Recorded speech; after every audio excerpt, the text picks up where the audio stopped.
Pessoal, tudo bem com vocês? Meu nome é João Paulo Macedo e eu ajudo motoristas de todo o Brasil a exercerem o seu direito de defesa. Será que aquele condutor quer surpreendido dirigindo o veículo enquanto está cumprindo suspensão? Será que ele comete crime de trânsito? É isso que você vai descobrir ficando comigo até o final desse vídeo.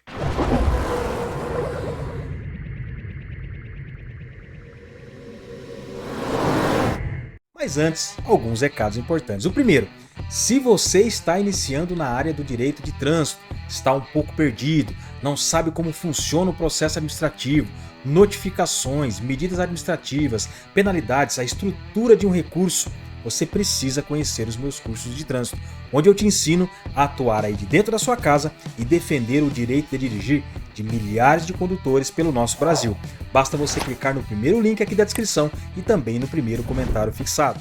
Para você, meu amigo, que é motorista profissional e precisa inserir na sua habilitação os cursos especializados, seja de transporte de escolares, coletivo de passageiros, emergência, carga indivisível, produtos perigosos, eu posso te oferecer esse curso na modalidade EAD, 100% online, seja de formação ou atualização, devidamente homologado pela Secretaria Nacional de Trânsito e com validade em todo o território nacional.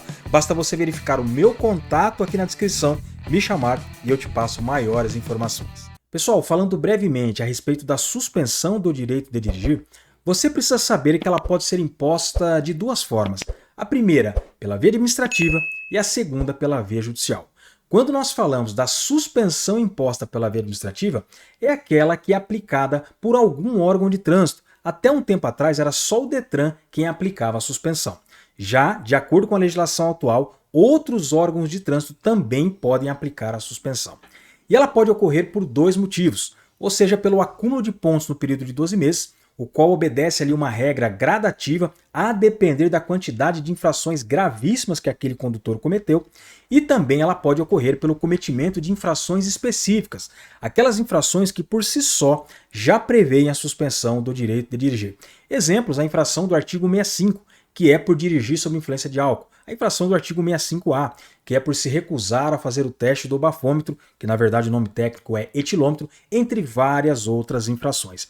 A suspensão imposta pela via administrativa, quando for por acúmulo de pontos, ela é de no mínimo 6 meses, quando for pelo cometimento de infrações específicas, ela é de no mínimo 2 meses. Exceto se aquela infração já trouxer ali no Código de Trânsito Brasileiro qual é o período fixado para o seu cumprimento. Por exemplo, a infração do artigo 65, o período de suspensão é de 12 meses. E quando falamos também em suspensão imposta pela via administrativa, nós temos uma resolução do Conselho Nacional de Trânsito, que pelo menos até a gravação deste vídeo ainda está vigente, que é a resolução 723/2018, que sofreu alterações pela resolução 844 de 2021. É esta resolução que regulamenta, normatiza como deve ser o processo de suspensão e cassação e traz ali todo o seu regramento. Quando nós falamos da suspensão imposta pela via judicial, nós vamos encontrar a previsão nos artigos 292, 293 e 294 do CTB.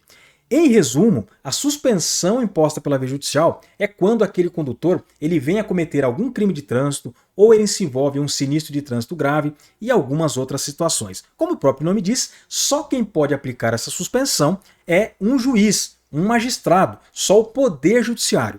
E quando falamos em períodos, pode ser de 2 meses até 5 anos. Quando nós falamos do processo administrativo para que aquele condutor que foi suspenso por uma via judicial, aí nós temos que ver a resolução do CONTRAN número 300. Ela que também vai trazer todas as regras, todos os exames que aquele condutor deve ser submetido para que possa voltar a dirigir. Aquele condutor que é flagrado dirigindo enquanto ele está cumprindo suspensão, automaticamente ele deve ser autuado por uma infração prevista no artigo 162, inciso 2 do CTB. Exatamente por dirigir cumprindo a suspensão. Uma infração de natureza gravíssima, o veículo deve ser retido no local, deve ser apresentado um outro condutor para que o retire, para que esse veículo não seja removido ao pátio. E esse condutor também, infelizmente, terá a instauração de um processo de cassação da CNH, conforme se prevê o artigo 263 do CTB. A cassação é uma outra penalidade, ainda mais gravosa, e após cumprir a cassação, esse condutor deve solicitar a sua reabilitação junto ao Detran,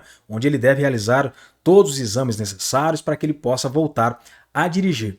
Mas a dúvida que fica é, existe um crime previsto no artigo 307 do CTB que diz o seguinte, acompanhe aqui comigo. Violar a suspensão ou a proibição de se obter a permissão ou habilitação para dirigir veículo automotor imposta com fundamento neste Código. Penas: detenção de 6 meses a 1 ano e multa, com nova imposição adicional de idêntico prazo de suspensão ou de proibição.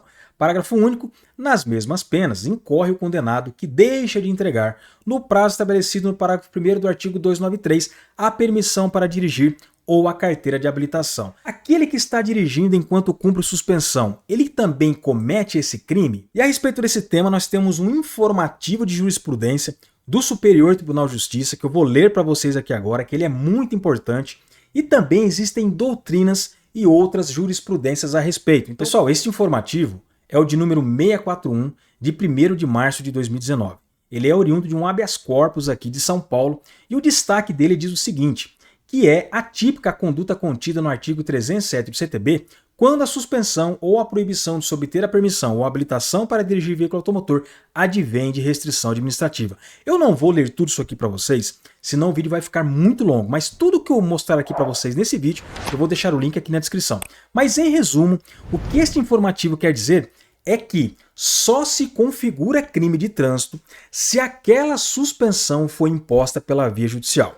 Então, se aquele condutor ele foi flagrado conduzindo o veículo enquanto ele cumpria a suspensão, mas essa suspensão ela foi imposta pela via administrativa, ou seja, foi o Detran que aplicou, foi algum outro órgão de trânsito, então não se configura o crime, porque nesse caso já está prevista a infração lá do artigo 62, inciso 2 do CTB, ele vai ter um processo de cassação mais adiante, enfim. Não se configura o crime do artigo 307. Agora, se essa suspensão ela foi imposta por uma via judicial, aí sim estará presente o crime previsto no artigo 307 do CTB. Então perceba que o STJ já se manifestou nesse sentido. Não bastasse isso, nós temos algumas doutrinas e também outras jurisprudências sobre o tema. Eu vou trazer aqui agora a doutrina do quase doutor Júliver Modesto de Araújo, autor de vários livros aí relacionados à legislação de trânsito, possui um currículo aí que, se eu for falar tudo aqui, o vídeo também vai ficar muito longo, que ele diz o seguinte, que a previsão da suspensão do direito de dirigir como sanção administrativa e também penal nos leva ao questionamento de qual é a violação a que se refere o crime de trânsito do artigo 307, já que este prevê de maneira genérica a violação à suspensão imposta com fundamento neste Código. Tenho adotado o entendimento que a infração penal constante deste dispositivo somente ocorre quando alguém viola a suspensão de natureza criminal aplicada pelo juiz pelos seguintes motivos. Ele traz todo o embasamento aqui e no final ele conclui que, desta forma, para aquele que viola a suspensão administrativa, a consequência jurídica será a aplicação de multa de trânsito pela infração de trânsito do artigo 62, inciso 2, e a cassação do documento de habilitação conforme o artigo 263, inciso 1, reservando-se a punição criminal do artigo 307 somente para aquele que viola a suspensão judicial anteriormente imposta. Então veja que é uma doutrina muito válida e se vocês fizerem uma pesquisa, pessoal, a respeito de jurisprudência envolvendo esse tema, vocês também vão encontrar diversas sentenças caminhando no mesmo sentido daquele informativo do STJ, ou seja, entendendo que só há crime de fato quando houver o descumprimento, a violação àquela suspensão que foi imposta pela via judicial e não administrativa. Vou deixar aqui também o link dessa doutrina de Júliver Modesto, também de algumas pesquisas que eu fiz aqui relacionadas à jurisprudência e também aquele informativo para que você possa acompanhar. E agora já caminhando aqui para o final do nosso vídeo, vou mostrar para vocês também o que diz a ficha do artigo 162, inciso 2 do CTB, lá no nosso Manual Brasileiro de Fiscalização de Trânsito, que até o momento de gravação deste vídeo está vigente por meio da Resolução 985 de 2022. Aqui está a ficha, o enquadramento 502.92, artigo 62, inciso 2. Deem uma olhada aqui no campo de definições e procedimentos. Aqui no finalzinho, veja só o que ela diz. Em caso de violação da suspensão do direito de dirigir imposta por autoridade judiciária, pelo juiz, pelo Poder Judiciário, adotar providências junto à autoridade competente para registro do crime do artigo 307 do CTB. Então não bastasse toda a doutrina, jurisprudência, informativo do STJ, no próprio Manual Brasileiro de Fiscalização de Trânsito, relacionada a esta infração de dirigir enquanto está cumprindo suspensão, temos aqui a determinação que se foi uma suspensão imposta pela via judicial, aí sim deve-se adotar todos os procedimentos do crime relativo ao artigo 307 do CTB. Bom, pessoal, estou de acordo com tudo que eu expus por aqui. O meu entendimento não é diferente. Eu entendo que não se deve ocorrer o crime de trânsito do artigo 307 quando esta suspensão foi imposta apenas pela via administrativa. Mas e a sua opinião? O que você acha? É crime ou não é? O que você entende a respeito? Escreve aqui nos comentários que eu vou gostar de saber. Bom pessoal, esse foi o vídeo, eu espero que você tenha gostado. Se sim, eu peço a sua ajuda. Não esquece de deixar o seu like, se inscreve aqui no meu canal, ative as notificações porque aqui tem vídeo novo toda semana. E eu te convido também a me seguir nas outras redes sociais, porque por lá o conteúdo é diário, seja no feed, no story, tudo para poder fazer você entender o nosso querido trânsito de uma forma muito mais fácil. Eu vou ficando por aqui, um grande abraço, até o próximo vídeo e valeu!